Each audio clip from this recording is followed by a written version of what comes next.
dance or makeup. Let's start with some foundation. Okay, so you can use any type of foundation, liquid or powdered. I'm just using liquid. So you don't want to put on too much, but I do. Basic parts of the face. You can apply with a sponge or even a foundation brush, whatever you prefer. Just dab, don't push too hard. And you want to make sure that you get it all around because you don't want any like lines that don't like match. Just to get an even foundation as the lights on stage pour down onto the face, it can be very drowning. So we want to make sure there's a solid foundation, strong base, so you don't get washed out.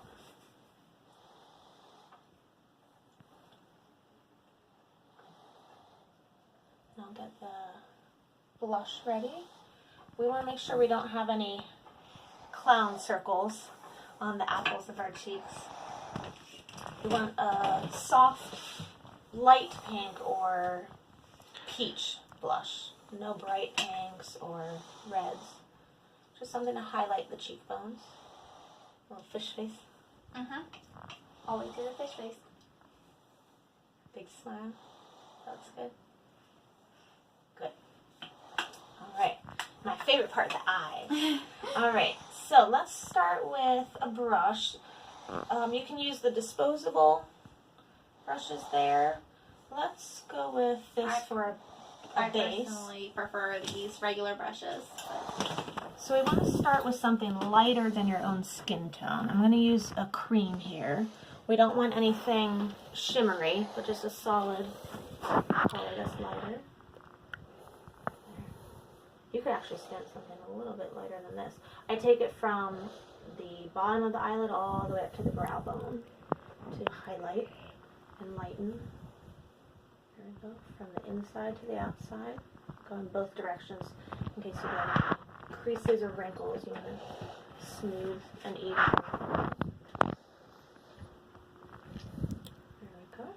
Then I'll go in with a different brush, a little smaller, with a soft brown. A light You don't brown. want it too dark. Yeah. We want to contour the eyes. So I'll go under the brow bone. It might look stark to start, but start with a little V shape under the brow bone to the corner and into the center of the eye. And then blend a little bit. There are a million different shapes of brushes that you can use for very specific contouring colors. But we'll just start basic with two different tones, a lighter and darker tone, and two different brushes if you like. Okay. Alright, I'm going to go in and darken it a little bit. Darken the corners. There we go. Again, knowing that the lights on stage will wash her out a bit. It always looks harsh up close. You know, much more than you would use for daily use. But for stage, this is just what we need. Okay. There we go. And then I'm going to go back to the other brush and highlight with a lighter color.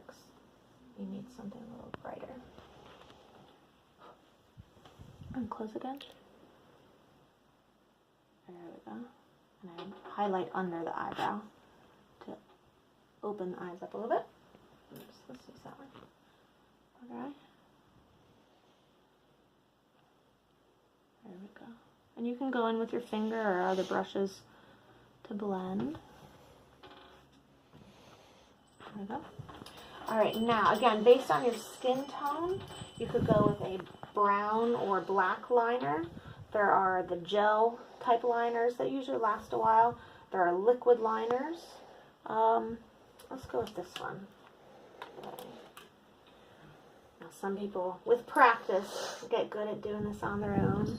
If you need help, of course, ask for help. We don't want to go with a cat eye for our dance production. Unless a teacher says, you know, a specific style, let's stick with just a straight line to line the lid to accentuate and open and define the lines and eyes on stage. There we go. If it's too dark, you can go back in with your shadow and lighten it up a bit. But I think this is doing the job. Again, depending on how bright or light you want the eye to go, you can go in. Let's go in with the brown, so it's not as stark. You can do a slightly, go ahead and open your eyes. You can go in with a slightly, can you look up? Soft line on the bottom. I don't go all the way in. I just do from the outside, maybe to the middle. Okay. Now for the younger dancers, they don't need to necessarily line the bottom. This would be more for your preteens and teens, just to open the eye a little wider. Okay. Good. Do you want to go ahead and do your mascara? Sure. Okay, so mascara is usually the easiest part, at least for me, but it just takes practice. Yeah. Looks good. So I highly suggest practicing a few times before the week of your production. You want to come prepared so that the dressers and teachers aren't doing over 100 people's hair and makeup. That's impossible. You want to come with your hair and makeup already done so that anyone that is there to help is there to help with touch-ups and to help with your costuming as things happen, as they always do. We want you to be prepared as much as you can. Let's do lips. So for the lips, we don't want to go bright red or anything too dark. Let's stick with pinks or mauve tones. Okay, again, based on the tone of your lips, you just want to accentuate them a little bit. So there are tons of colors, there are tons of brands and ingredients out there. This is a lip crayon that's supposed to last maybe 12 to 16 hours. It's soft to the touch, it's non-drying, so that's why I chose this one. Good. And then up to you if you want to go on top with a gloss or anything else to hold it a little more. Looks great. yeah. Good job. I think we're ready. Perfect. Woohoo! Thanks. Thanks.